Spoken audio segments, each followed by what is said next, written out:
Hello everyone, welcome to our YouTube channel Shiksha Alliance. सबसे पहले आप सबको होली की ढेर सारी शुभकामनाएं।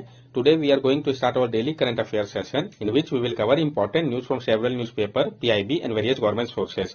सो let's begin our session. Our first topic is protocol on visit to religious shrines 1974। जो प्रोटोकॉल है विजिट को लेकर रिलीजियस श्राइन 1974 का, हम इसके बारे में जानेंगे क्या प्रोटोकॉल है। The protocol on visit to religious shrine 1974 is a bilateral agreement between India and Pakistan facilitating Indian and Pakistani national to visit certain religious shrine both country. जो protocol on visit to religious shrine 1974 है, ये bilateral agreement है भारत और पाकिस्तान के बीच में। ये facilitate करता है इंडिया और पाकिस्तानी नेशनल को कि वो विजिट कर सकते हैं कुछ रिलीजियस श्राइन को दोनों कंट्रीज में। As of November 2018, 15 location in Pakistan and 5 in India are covered under this protocol.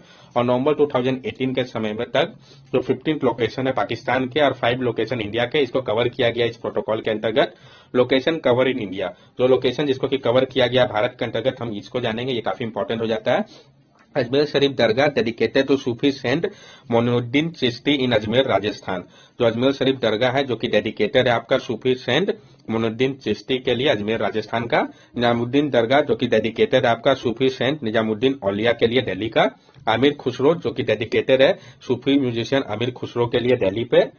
श्रीन Sharif Mujaddin अल्लफ Sunny in श्रीहन Punjab.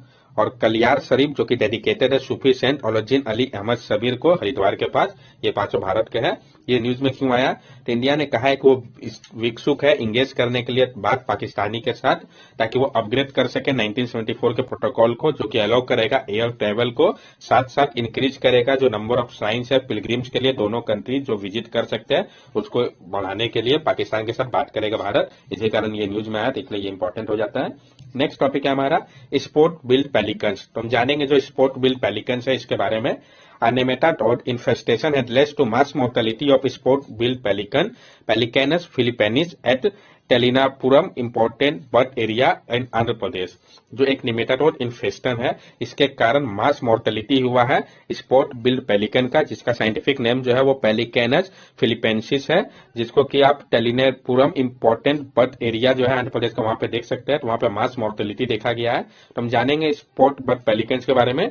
The spot bird pelican पेलिकैनस फिलिपेंसिस और grey pelican is a member of the pelican family. जो spot billed pelican है, जिसको कि हम पेलिकैनस फिलिपेनिसिस के नाम से भी जानते हैं, वह ग्रे पेलिकन के नाम से भी, ये एक मेंबर है पेलिकन फैमिली का। It breed in southern Asia from southern Iran across India east to Indonesia. ये ब्रीड करता है साउथर्न एशिया में, साउथर्न ईरान से इंडिया तक और ईस्ट से इंडोनेशिया तक। It is a bird of large inland and coastal water, specially large lake. और ये जो बर्ड है वो लार्ज इनलैंड या कोस्टल वाटर पे, स्पेशली लार्ज लेक में पाए जाते हैं। The breeding population of this pelican species is limited to India, Sri Lanka and Cambodia. जो ब्रीडिंग पॉपुलेशन है ये पेलिकन का, स्पॉट बिल्ड पेलिकन का, वो लिमिटेड है भारत, श्रीलंका और कंबोडिया में। In the non breeding season they are recorded in Nepal, Myanmar, Thailand, Laos and Vietnam. और नॉन ब्रीडिंग सीजन में इनको आप देख सकते हैं नेपाल पे, म्यांमार में, थाईलैंड पे, लॉस में, वियतनाम में भी। कंजर्वेशन स्टेटस जो इसको प्रोवाइड किया गया, ये काफी इंपॉर्टेंट हो जाता है। तो आईयूसीएन के लिस्ट में इसको नियर थ्रेटन कैटेगरी पर रखा गया है, तो आईयूसीएन लिस्ट काफी इंपॉर्टेंट है। वाइल्ड लाइफ प्रोटेक्शन एक्ट 1972 में शेड्यूल 4 पर रखा गया है, यानी हंटिंग प्रोहिबिट किया गया है और पेनल्टी अगर वायलेशन होता है तो फर्स्ट 2 शेड्यूल के कारण। ये आप देख सकते हैं इसको। नेक्स्ट टॉपिक है हमारा एंटी डंपिंग ड्यूटी। तो हम जानेंगे एंटी डंपिंग ड्यूटी के बारे में, ये होता क्या है, क्यों न्यूज में आया है, फिर डंपिंग क्या होता है, सब कुछ समझेंगे। India initiated N anti dumping probe against import of certain type of tiles used for covering the floors in residential and commercial buildings from China, Taiwan and Vietnam following a complaint by domestic player। India ने initiate किया है anti dumping probe, जो import हो रहा था कुछ type के tiles को लेके, जो कवर किया जाता है फ्लोर को रेसिडेंशियल और कमर्शियल बिल्डिंग का, जो कि आपका आ रहा था चाइना, ताइवान और वियतनाम से, क्योंकि कंप्लेन किया गया है डोमेस्टिक प्लेयर के द्वारा। ये न्यूज में क्यों आया है?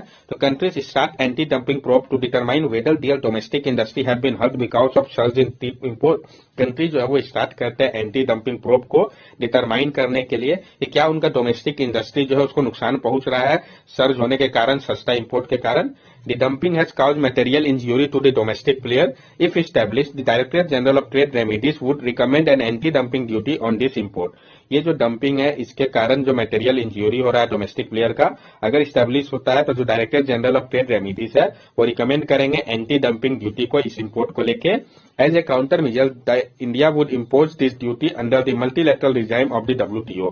और काउंटर मेजर के तौर पे भारत जो है वो इम्पोज करेगा ड्यूटीज को मल्टीलैटरल रिजाइम के अंतर्गत वर्ल्ड ट्रेड ऑर्गेनाइजेशन का। डंपिंग होता क्या है? Dumping is a process where in a company export a product at a price that is significantly lower than the price is normally charge in its home market. Dumping जो है ये एक process है जहां पे जो कंपनी है वो एक्सपोर्ट करता है एक प्रोडक्ट को जिसका प्राइस जो है सिग्निफिकेंटली लोअर होता है प्राइस से नॉर्मली जो कि चार्ज किया जाएगा अगर होम मार्केट में, तो उसी को डंपिंग कहते हैं। This is unfair trade practice which can have a distortive effect on international trade. और ये एक अनफेयर ट्रेड प्रैक्टिस है, इसका डिस्टॉर्टिव इफेक्ट पड़ता है इंटरनेशनल ट्रेड पे। Anti dumping is a measure to rectify the situation arising out of the dumping of goods and its trade distorting effect. और जो एंटी डंपिंग है ये एक मेजर्स है जिसको लिया जाता है रेक्टिफाई करने के लिए, सिचुएशन को करेक्ट करने के लिए, सिचुएशन को जो कि हो रहा है डंप करने के कारण गुड्स को, और इसका जो ट्रेड डिस्टॉर्टिव इफेक्ट है उसको कम करने के लिए लिया जाता है। What is anti dumping duty? ये एंटी डंपिंग ड्यूटी क्या है? An anti dumping duty is a protectionist tariff that a domestic government imposes on foreign import that is believed are price below fair market value. जो anti dumping duty होता है ये एक protectionist tariff है जो कि डोमेस्टिक गवर्नमेंट इम्पोज करता है फॉरेन इंपोर्ट के ऊपर, क्योंकि उसका मानना है कि जो प्राइस है वो बिलो है फेयर मार्केट वैल्यू से। In order to protect their respective economy many countries impose duty on product they believe are being dumped in their national market. और प्रोटेक्ट करने के लिए अपने रेस्पेक्टिव इकोनॉमी को बहुत सारे कंट्री जो है वो इम्पोज करते हैं ड्यूटीज को प्रोडक्ट के ऊपर, क्योंकि उनका मानना है कि ये जो डंप किया जा रहा है ये नेशनल मार्केट को हैम्पर कर रहा है। In fact anti dumping is an instrument for ensuring fair trade and is not a measures of protection पर से फॉर द डोमेस्टिक इंडस्ट्री। और फैक्ट की अगर हम बात करें तो एंटी डंपिंग जो है ये एक इंस्ट्रूमेंट है इंश्योर करने के लिए फेयर ट्रेड को, ना कि एक मेजर्स है प्रोटेक्शन पर से डोमेस्टिक इंडस्ट्री के लिए। Such dump product have the potential to undercut local business and the local economy। ये जो डंप प्रोडक्ट होता है इसका पोटेंशियल है कि वो अंडरकट कर सकता है लोकल बिजनेस को और लोकल इकोनॉमी को, क्योंकि ये सस्ता होता है तो जिसका काफी ज्यादा इम्पैक्ट पड़ सकता है। Anti dumping duty provide relief to the domestic industry against the injure cause by dumping. और जो एंटी डंपिंग ड्यूटी होता है ये रिलीफ प्रोवाइड करता है डोमेस्टिक इंडस्ट्री को जो इंज्योरी क्रिएट हुआ था डंपिंग के कारण। जो मैकेनिज्म है भारत में इसको समझते हैं। The department of commerce recommend the anti dumping duty provision of final. The department of commerce है वो रिकमेंड करते हैं एंटी डंपिंग ड्यूटी प्रोविजनल और फाइनल। जो डिपार्टमेंट ऑफ रेवेन्यू है फाइनेंस मिनिस्ट्री का, वो एक्ट करता है रिकमेंडेशन के तौर पर विद इन 3 मंथ के अंदर और इम्पोज करता है वैसे ड्यूटी को। WTO और एंटी डंपिंग ड्यूटी के बारे में हम समझ ले। WTO operate a set of international trade route including the international regulation of anti dumping measure. तो WTO वर्ल्ड ट्रेड ऑर्गेनाइजेशन ये ऑपरेट करता है set of international trade rule को जिसमें कि इंटरनेशनल रेगुलेशन है एंटी डंपिंग मेजर्स को लेकर। It does not intervene in the activity of company engage in dumping. ये नहीं इंटरवेन करता है जो एक्टिविटी है कंपनी का जो कि इंगेज है डंपिंग में। Instead is focus on how government can और can not react to the practice of dumping.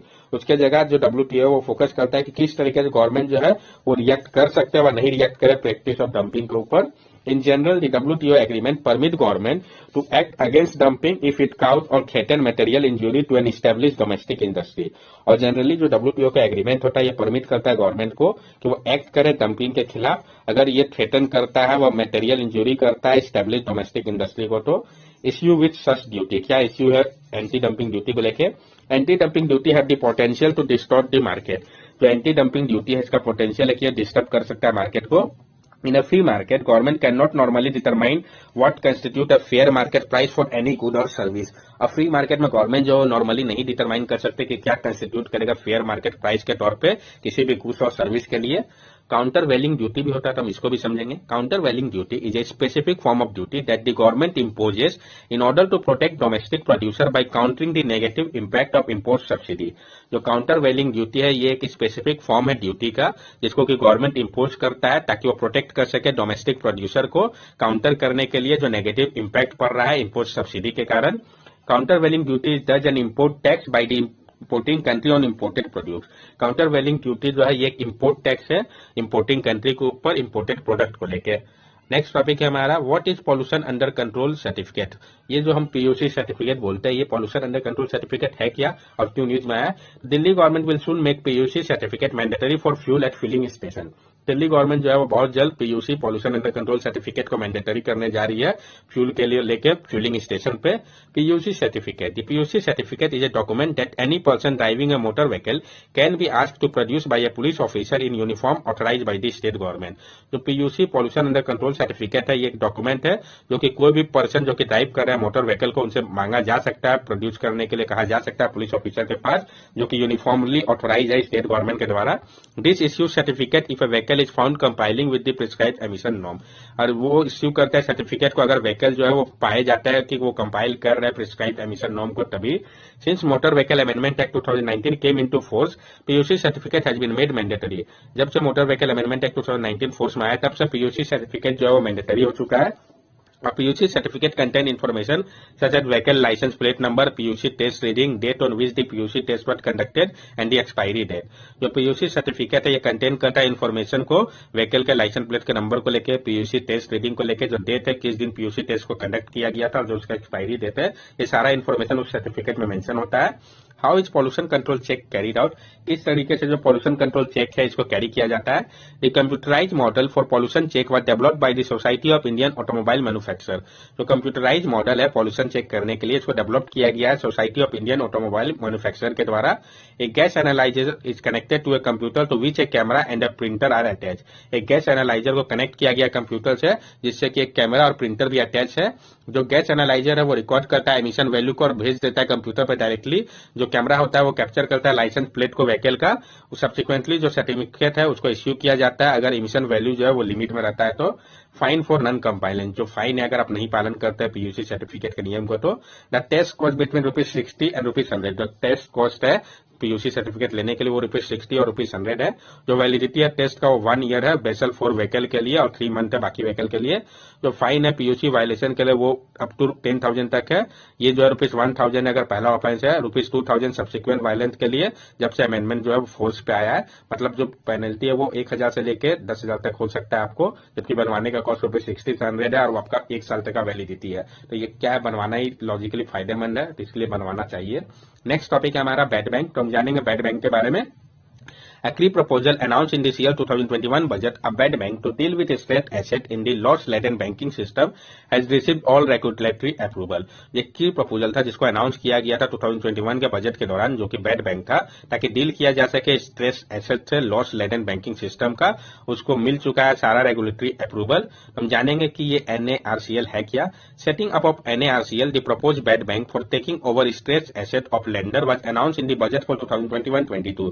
जो सेटअप कर दिया गया है NARCL को, जो कि प्रपोज बैड बैंक होगा, जो कि टेक ओवर करेगा स्टेट एसेट को लेंडर का। इसको अनाउंस किया गया था बजट 2021-22 पे। जो प्लान था कि क्रिएट किया जाए बैड बैंक को, जो कि हाउस करेगा बैड लोन को ₹5 करोड़ व उससे अबव का एक स्ट्रक्चर के टॉप पे, जो कंटेन करेगा एसेट रिकंस्ट्रक्शन कंपनी को, एसेट मैनेजमेंट कंपनी को, ताकि मैनेज किया जा सके और रिकवर किया जा सके ड्यूली एसेट को। The new entity is being created in collaboration with both public and private sector bank। और ये जो न्यू एंटिटी है इसको क्रिएट किया जा रहा है कोलैबोरेशन में दोनों ही पब्लिक और प्राइवेट सेक्टर बैंक के साथ। Majority own by state own bank, the NARCL will be assisted by Indian डेब्ट resolution company limited. Internally majority own by private bank in resolution process in the form of principal agent basis.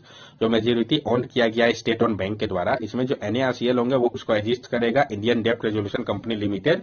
साथ साथ majority जो है वो own किया जाएगा private bank के द्वारा। जो रेजोल्यूशन प्रोसेस होगा वो प्रिंसिपल एजेंट बेसिस के फॉर्म में होगा।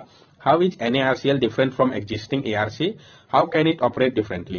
किस तरीके से NARCL जो वो अलग है एग्जिस्टिंग एसेट रिकंस्ट्रक्शन कंपनी से और कैसे ये ऑपरेट करेगा डिफरेंट टाइप से, इसको हम समझेंगे।